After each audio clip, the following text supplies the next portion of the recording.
আল্লাহ তারে বাঁচাই রাখুক আরো 2-4-10 বছর, ইরানের মেরুদণ্ডটা আরেকটু সোজা করে দিয়া আরো 2-4টা এরকম বাঘের বাচ্চা জন্ম দিয়া তারপর আল্লাহ তার হায়াত শেষ হোক, আমার কোনো খারাপ লাগবে না। একটা নেতৃত্ব একটা রাষ্ট্রকে কোথায় নিয়ে যায়, একটা নেতার সততা বা ধরেন সাহস সারা পৃথিবীর সাথে আপনার একটা ইমেজ ক্রিয়েট করে। যে উত্তর কোরিয়ার নামটা শুনলে মনে কি পাগলা কিম জং উন, তাই না? রাশিয়ার নাম শুনলে কার নাম মাথায় আসে? পুতিন। আর ইরানের নাম শুনলে বস, সর্বোচ্চ নেতা। নাম নিলে সমস্যা আছে, আবার বোঝেন কতটা রেস্ট্রিকশনে আছি। যাই হোক, একটা ঘোষণা দিছে, পশ্চিমার একটু টেনশনে আছে যে খেলাটা শুরু করছিল, শেষ করার আগে বাতি আস্তে আস্তে নিভা যাচ্ছে। আমি যখনই নিউজটা করছি, শেয়ার করেন নাই, আপনারা আসলে শেয়ার করবেন, কারণ আমি চাই এই নিউজগুলো মানুষের কাছে পৌঁছায়। অহংকার লাগে আমার ইরানকে নিয়ে, সিরিয়াসলি। তো আমি যখন নিউজটা করছি, ইরানের যে চলমান আন্দোলন 30-40% শেষ, নতুন করে কোনো খেলাতে না পড়লে হয়েছে। সরকারের পক্ষে জনগণ একটা রাস্তায় নামছে, মানুষের সাথে কমিউনিকেশন হচ্ছে। এখন যারা এই খেলার মূল আয়োজক, ওই যে ক্ষমতাচ্যুত 45 বছর আগে দেশ ছেড়ে পালানো রেজা পেহেলবি, সে তো মন খারাপ করে ফেলতেছে, নতুন গুটি চালার চেষ্টা করতেছে। আর আমেরিকারে বলতেছে, ভাই আন্দোলন কিন্তু একবার নিভা গেলে আপনারা কিন্তু যুদ্ধ করতে হবে, টাকা খরচ করতে হবে, বিশ্বে আপনাদের নিয়ে সমালোচনা হবে, চান না কিছু করতে পারেনি। দুর্বলতা কিন্তু এখনই, ঝড়ের সময় আমটা কুড়ান। আমেরিকা কিন্তু দেখতেছে, বলতেছে যে কালকে ট্রাম্পের একটা ঘোষণা দেখছেন যে ইরানের সাথে আলোচনা পরে, আগে নাকি খেলবে। এখন ক্ষমতা আছে, খেলতে পারবে একটু। তবে ইরান কি ভয় পাচ্ছে? দেশের জনগণ যখন বিগড়ে গেছিল, একটু ভয় তো অবশ্যই পাইছে। পরিস্থিতি এখন আস্তে আস্তে যখন কন্ট্রোলে নিচ্ছে, গতকালকে থেকে ইরানের গলার আওয়াজটা একটু আবার আগের মতন ফিরে আসছে। মাঝখানে কয়েকদিন নীরব ছিল, কারণ আগে ঘর সামলাইতে হবে, তারপরে বাহির। যখনই বুঝছে যে ঘর আমার সামলানো হয়ে যাচ্ছে, তখনই কিন্তু বাহিরকে নিয়ে অ্যাকশনের ঘোষণা। কি ঘোষণা? যদি এখানে কোনো বিদেশি হস্তক্ষেপ হয়, হতে পারে আমেরিকার দুষ্ট ছেলে, হতে পারে আমেরিকা নিজেই, তাহলে এই পুরো অঞ্চল জয় বাংলা করে দিবে। এখন জয় বাংলা বলতে আমরা যেটা বোঝাচ্ছি, এই মুহূর্তে আমি এই শব্দটা ইউজ করতে এই কারণে যে বড় ধরনের খেলা খেলবে, কারণ শব্দগুলোতে একটু ভেজাল হয়, আমার ভিডিও তো ঝামেলা হয় না। যাই হোক, তেহরানে গতকালকে একটা বিশাল সমাবেশ হয়েছে, প্রেসিডেন্ট মাসুদ পেজেশকিয়ান ছিল, আপনাদের খেয়াল থাকার কথা।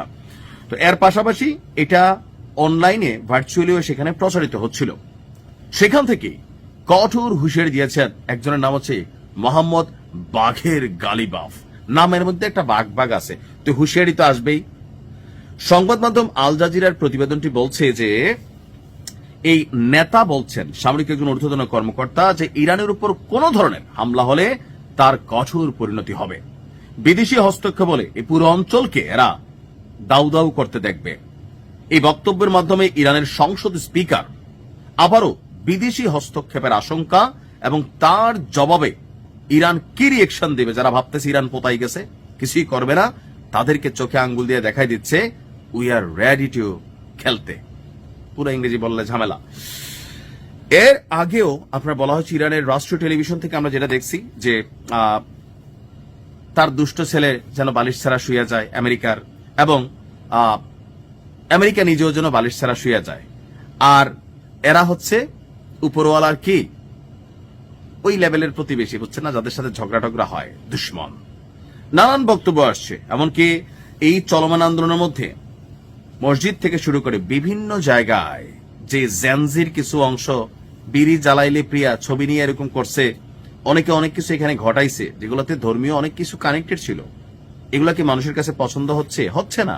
দেখেন, বাংলাদেশেও সরকার পতনের সময় অনেক কিছু মানুষের কাছে মনে হয়েছে ক্ষোভে, গোসায়, রাগে সঠিক, কিন্তু এখন একটা মানুষের উপর অন্যায় হলে, জুলুম হলে, অত্যাচার হলে জনগণের মধ্যে প্রথম রিয়েকশন আসে পরিবর্তন কি হইল? এটা আসে না? এটা সরকারের চাপ প্রয়োগ করে না? করে। মানুষ ভালোর জন্য পরিবর্তন চাইছে, পুরোনো সিস্টেম কেনা। সে খারাপ ছিল, সেই জন্য সে বাতিল হয়েছে। তুমি এসে যদি বলো আমি তার থেকে কম খারাপ, আর তুমি তো খারাপই, তোমাকে উদারতা রাখতে হবে, ক্ষমার দৃষ্টি রাখতে হবে।